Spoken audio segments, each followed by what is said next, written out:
Support for Iowa Catholic Radio and Making It Personal is provided by Sarah Vocations Ministry. Learn more at joinserra.org. Making It Personal with Bishop William Joensen on Iowa Catholic Radio and iowacatholicradio.com. Welcome to Making It Personal with Bishop Joensen. I'm Jean Till, and on today's show, we're visiting with Scott Raecker, the Executive Director of the Robert D. and Billie Ray Center. We're going to discuss civility in America.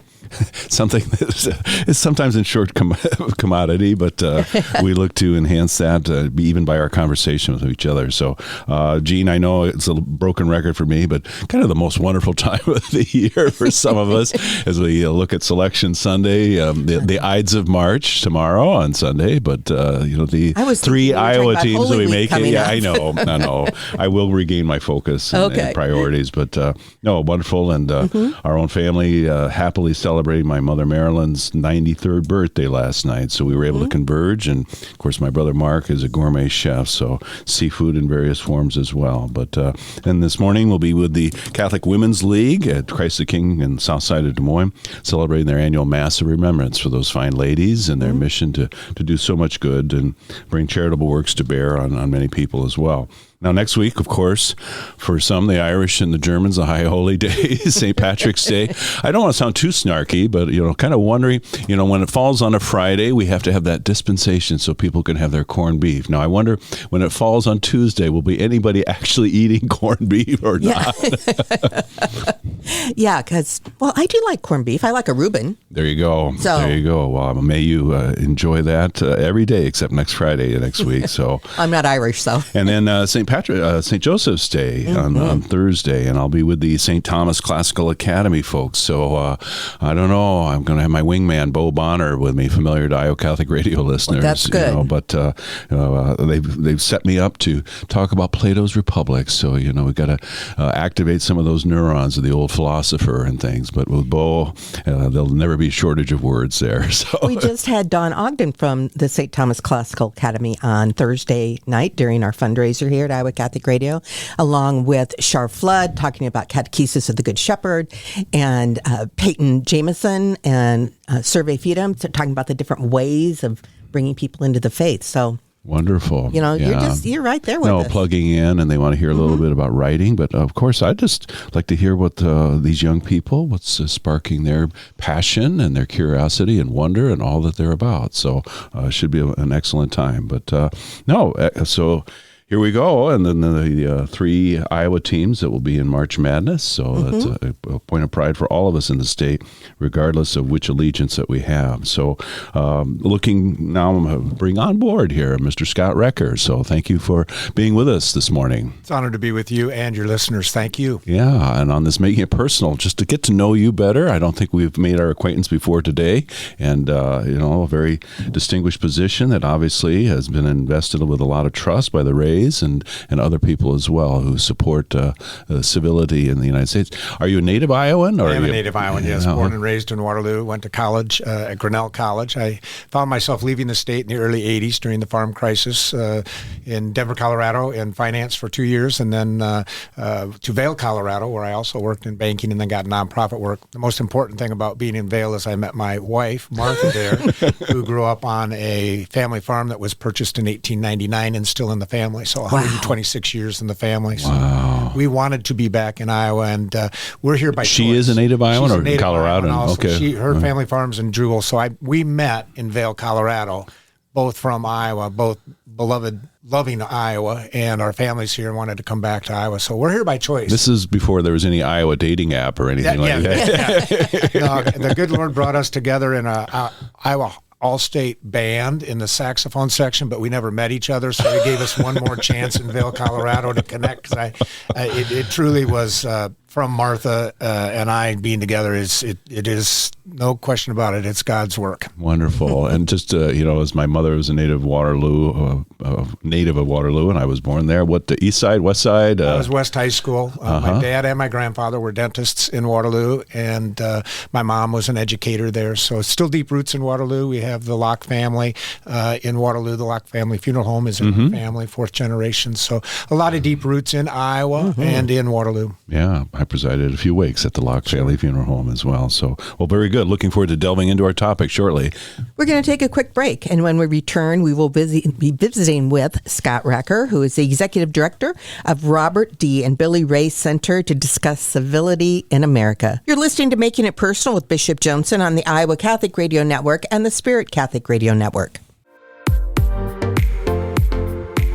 Welcome back to Making It Personal with Bishop Joensen. On today's show, we're visiting with Scott Raecker, the Executive Director of the Robert D. and Billie Ray Center, and we're discussing civility in America. So, Mr. Raecker, Scott, I'm just fascinated, as you went from maybe the corporate world to nonprofit, was this kind of a matter of personal discernment for you? It absolutely was a matter of personal discernment. As I'd mentioned, I was very blessed to go to Grinnell College, and my majors in Grinnell were political science and religious studies. I actually thought at that time of possibly going into the ministry, and I'd had an internship in banking and ended up going into banking, and was in banking in Denver, Colorado, and then in Vail, Colorado. And one of the things that I found in my short banking career was I was not being fulfilled. I had not elevated yet at that level in banking where I could see a discernible difference in the lives of those I was impacting. I believe banking clearly can do that. There's no question about that. I had not risen to that level yet. And so I was volunteering with an organization called the Vail Valley Foundation, a nonprofit organization, very mission-driven, outcome-based. And it was through that I really felt more fulfilled.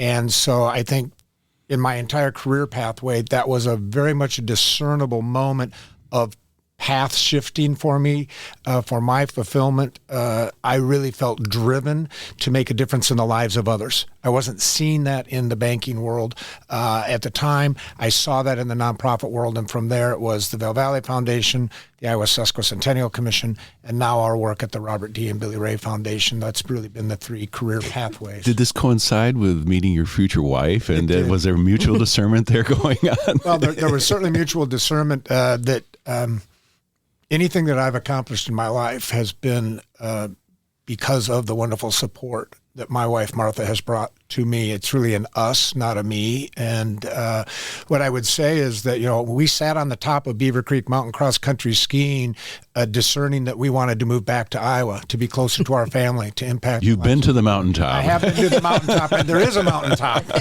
There is. And so it was a discernment, and I think I view what I do, in fact, maybe a little bit not too dissimilar from you, Bishop, is that it's a calling. I feel called in the work that we're doing. I've been doing this for 29 years, and I feel every day that I get up, if I do my work right and well with a great group of people, we can change the world. And I think that's what really drives me. I think you can change the world in banking, but I found the pathway through nonprofit. Yeah, it's so wonderful. I think the apologia for banking and the vocational possibilities that may be embraced by others, but for yourself as well, and for your wife and the rural roots. And so there's a kind of ethic and fabric of the land, I think, that informs us as Iowans, whatever field we're in. So there's no question about that. Iowa still, even in the modern era, is rooted deeply in the rural agrarian spirit of hard work, of compassion and care for others. We see this every year still in our rural areas that have changed dramatically. But, if somebody gets injured or hurt on a farm, their neighbors come and help them out and take care of it. That still happens in our suburban neighborhoods and in our inner cities. There is a fabric here that sometimes we're so close to it in Iowa we don't see.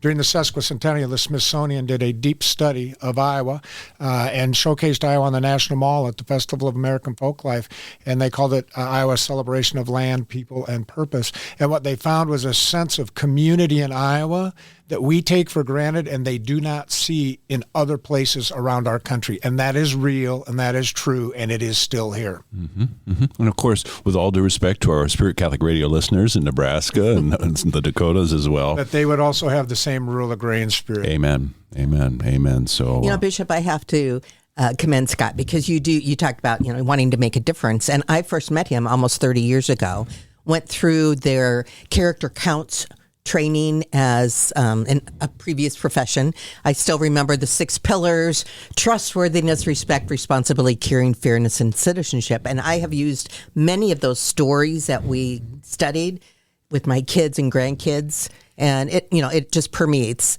not only our faith, but, our day-to-day interactions with young people, especially. Yeah. All right. So we want to talk about the Character Counts initiative and Civility in America, but the path had some other turns. The sesquicentennial was very pivotal for you in terms of the relationships that you form. Yes, the sesquicentennial was pivotal in our lives, and I believe in the life of Iowans in many ways. And for me personally, it was because I had the pleasure and opportunity to work with former Governor Robert D. Ray, and that carried on for close to 30 years.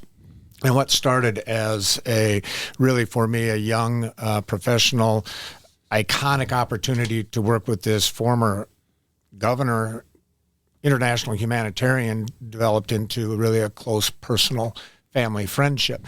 But it was also driven by the desire to do right, good, and well for others. When I interviewed with Governor Ray for the sesquicentennial job, there was a group of 4 people. His one question to me was, what would the legacy of the sesquicentennial be? I do not remember my response, but I know I still remember his response to me was that he was thinking at that time, if we could mobilize the state around the education and celebration of our past and present, what could we do in a causal way to positively impact the future of Iowa? And over the course from 92 through 97, the sesquicentennial year was 96, the first thing on the agenda of every board meeting was the legacy. He said, if we put it at the bottom, we'll never get to it. So it was the first thing. And the legacy of the sesquicentennial was the mission to recognize, enhance, and sustain the positive qualities of Iowans in order to promote civility through character development and ethical leadership. Now, this was in 1996 and 97 this was being developed. No one in the country was talking about civility as an issue at all. I think it just foreshadows, again, Governor Ray's wisdom of seeing where we were and where we were going. And again, the premise of all of this is that if we individually elevate our own character competencies and our demonstration of ethical leadership, that one of the outcomes of that is an enhanced level of civility from a kindergarten classroom to the highest levels of community and public service. Mm-hmm. Mm-hmm. Was there a sense in any way, 96, coming out of the farm crisis of the 80s, that maybe we needed to lift the spirits of Iowans, or was there a kind of doldrums or melancholy in any way? Of course, I lived through that time as well. I don't know that it was rampant, but I think Governor Ray really was looking at this as his entire career pathway, both public and corporate and private, was to elevate people's fortitude of joy and pride in who we were. And I think the concept of things that he was seeing at that time, even about maybe a little bit of a degradation of how we were working well together, how we were treating each other, that maybe a little bit more intentionality around character competencies and civility. And it's very important, Bishop, I want you and your listeners to understand when we're talking about the concept of civility here, the foundation of civility is rooted in decency, respect, courtesy, kindness, decorum in the public arena. Those are givens, and we should all be doing more of those. The depth of what we're trying to get to is, how do we disagree without being disagreeable? How do we have hard, challenging, difficult conversations that, rather than at the end of that polarizing us and separating us, can find the common ground that even though we might not agree, we understand each other better, that we're listening to each other better. That's the depth of civility we're trying to get to. It's not an easy world. As we well know, there's no place in the good book that says life is going to be easy, right? But it does talk to us about hope. Right? Amen. Faith and love. And I'll use some more of that. And within the Catholic communion, we come off a Jubilee year of hope, and I think that's something that can be more pervasive in that way. The sense that even maybe in the mid-'90s, the political culture was beginning to change. Politics has always been contentious. If you go back to Abraham Lincoln and Stephen Douglas and some of those parts, but there was maybe there was more comedy at certain decades. But Governor Ray, prescient, prophetic maybe, in how he viewed this great celebration. I think so as well, and that he wanted something meaningful and lasting to come from it. And when you look historically, and you are correct, today, many of us here, it's never been worse than it is when they talk about civility. Well, that's just not true. It's not even the direction it should go or the comment. The question is, can we be better than we are? And the answer to that's very clear, we can't. But it's actually the history in our country alone that gives me hope and optimism of where we go. And I approach all of this with hope and optimism and not with cynicism. Yes, it's challenging. Yes, there are things that have happened in our country where incivility has gone to the depths of horrific episodes. Our friends in Minnesota, I had the privilege to serve in the Iowa legislature 14 years. Never one time in that 14 years did I ever have an inkling that somebody would drive to my home with lights on top of a car and shoot my wife and I. Never. I mean, these are horrific acts. So this is tough times. There's no question. I don't want to diminish that. Or the practice of doxing or anything like exactly. that. Yeah. But we also live in a country where a sitting vice president over a political argument challenged a former cabinet member to a duel and shot and killed him. We live in a country where a United States senator from the Northeast gave an impassioned anti-slavery speech in 1856 on the Senate floor, and a South Carolina representative who was so incensed by that went to the Senate floor with a blunt-tipped cane that's now in the Smithsonian and beat the senator almost to death on the Senate floor, and both of them were resoundingly reelected in their districts pre-Civil War. And if you want to look at campaigning, the 1800 and 1804 campaigns were probably two of the most horrific campaigns of language you would have heard at a time. And I know in my core, while I wasn't there were Americans, there were people at the time saying, we have got to be better than this. What can we do to make a difference that we can move beyond having people have these types of engagements, our polarizations? And I think there's a lot of people out here today that when you talk about the need for more civility, they nod their head. They want to see it. And the real question, I think many of us has, what do you want me to do better or differently? And this is where I think, I will just make an analogy here. I think civility, like faith, is an inner reflection. It's not about pointing the finger of what somebody else should be doing better or differently. We all should be reflecting on what can I do to be better or different as it relates to these issues. Yeah, so some soul searching and examination of conscience, a practice that we commend, certainly during Lent, but every day for us as well.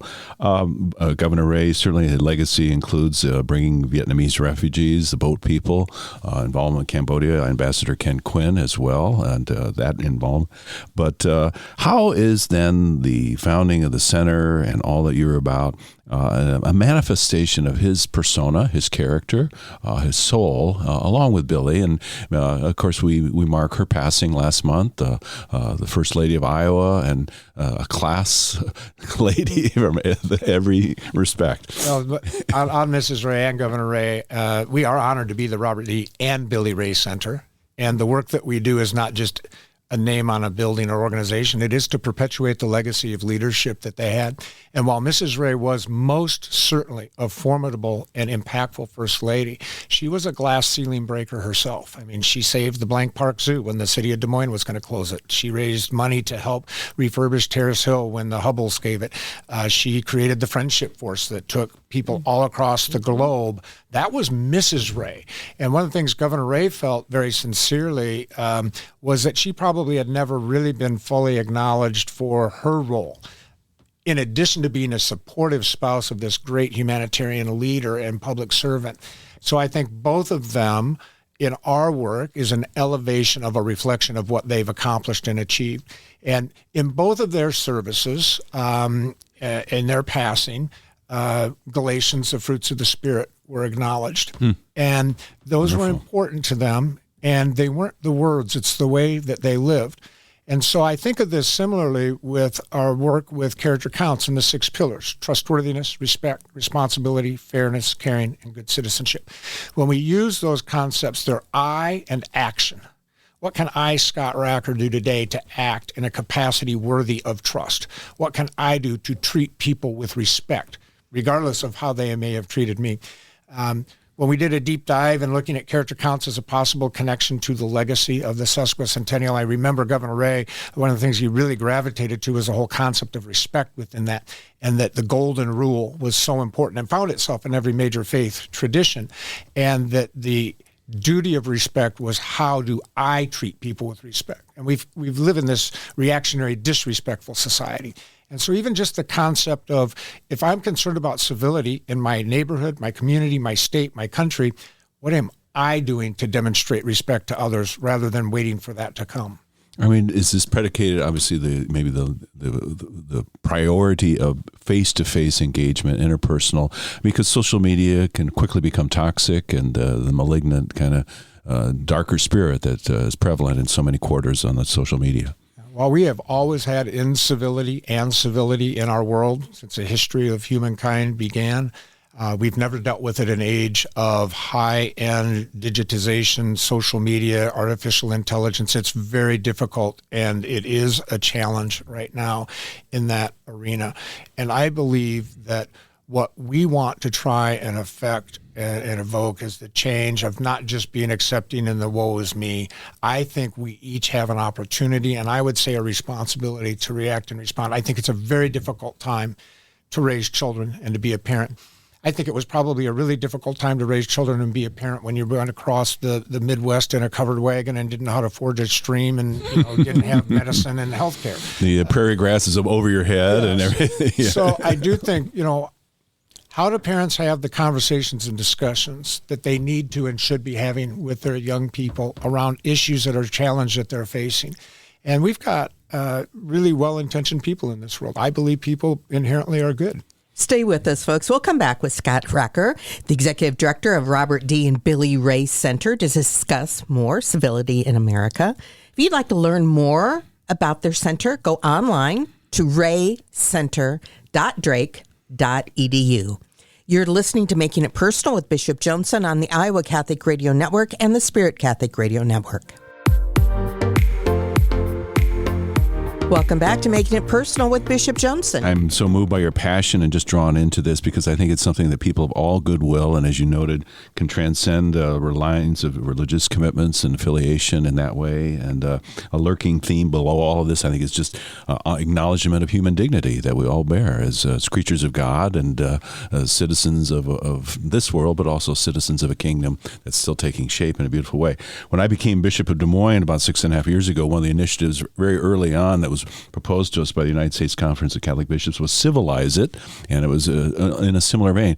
But I must be honest, it just never got traction, and where either strategically or otherwise. So I'm very interested in hearing about how, in the very tangible way, the character counts and the pillars are inscribed in the people that you're serving. Yeah, I think, Bishop, one of the things that I'd encourage people to think about, if these are issues of concern to them as well, I would ask them to think about the intentionality of relationship building that they're doing in their world. Bill Bishop wrote a book called The Big Sort, talking about how did we get where we are in civility, and it's we've sorted ourselves into like-minded people. And I think that challenge of having the courage and curiosity to get to know people who are new and different. Think of it in a faith community. Think of it in, the parish, and when new people come into the parish, what's the intentional outreach to meet people? And it's broadening our perspective to seek to understand others rather than to tell others, right? Be curious, not judgmental. Find out what their life experiences are. So the first thing that I would say that's really critically important, both in civility and I think in humankind, is our penchant, our desire to build intentional relationships and to have the courage to do that with people that are new and different. And that does not happen on social media. It doesn't happen through text messages. It doesn't happen on Facebook. And any of the listeners out there, just think, when have you ever changed your mind on a significant issue because of a post that you saw on a social media platform? I've never met anybody yet. So the intentionality of real personal relationships is critical to the foundation, I think, of humankind and of civility. So where are the venues in the fora? I mean, there you are at Drake University, my backyard, and I've got some ignorance here. So please help me and our listeners to know where are these moments of encounter? Yeah, so I believe they're in each of our lives, and I would not necessarily look to it as where's the place that I go, as I would where is the place that I am. So I'm standing in the narthex after the service, and I'm standing with the people that I always stand and visit with. What about the people that look different than I do, that are new, that I've never mentioned? Can I walk over and engage with them? That's a place, and it's a place that I am, that I can be better. Who have you gone and visited with in your neighborhood recently? who has a flag up in front of their house that might be representing something that you might not be in agreement with, a yard sign. And rather than saying, oh, I don't want to talk to them, it's like, oh, I'd like to get to know them better. So I do believe there are forums. I think there's coffee shops. I think there's campus engagements at Drake where you can go, and there are structured ways to do this. But I'd encourage people, this is not rocket science. This is the human condition of getting to know people. This is asking questions. This is teaching. And the first is to seek to understand what others, and then also to be understood in your own perspective. Yeah, so that I'm not hanging on your words, waiting to get my point across, and whatever you just said goes right over my head. You have opportunities in the schools, and Absolutely. there are programs. Yeah, so character counts itself in schools. So we started with one fifth grade classroom in West Des Moines, Iowa in 1997. We now serve 9 million youth worldwide with character counts framework. We use character counts resources into environments to help elevate and equip individuals, youth and adults, with strategies and tools of how to have these kinds of conversations, how to build the intentionality of relationships. What is the clarity of communication and what is good communication? And the other thing that also is critical in this is accountability, some self-reflection. And so I do believe that there are venues within our work, both in schools and state legislatures across the country, where we're intentionally equipping people with strategies and tools to affect this change. Unfortunately, our time is winding down, but enlighten me and perpetuating the spirit of Robert D. and Billie Ray and his hopes and dreams, I think, coming to fruition through your efforts. So thank you very much for Mr. Scott Raecker for all that you're doing for making Iowa a better place. Thank you, Bishop. It's an honor. Yeah, go online, folks, to raycenter.drake.edu for more information. Thank you for joining us. This has been another edition of Making It Personal with Bishop Joensen. Thanks to our guest and all of our listeners in Iowa, Nebraska, or wherever you may be listening to Iowa Catholic Radio Network and the Spirit Catholic Radio Network. You can hear Making It Personal with Bishop William Joensen every week on Iowa Catholic Radio and iowacatholicradio.com. Support for Iowa Catholic Radio and Making It Personal is provided by Sarah Vocations Ministry. Learn more at joinserra.org.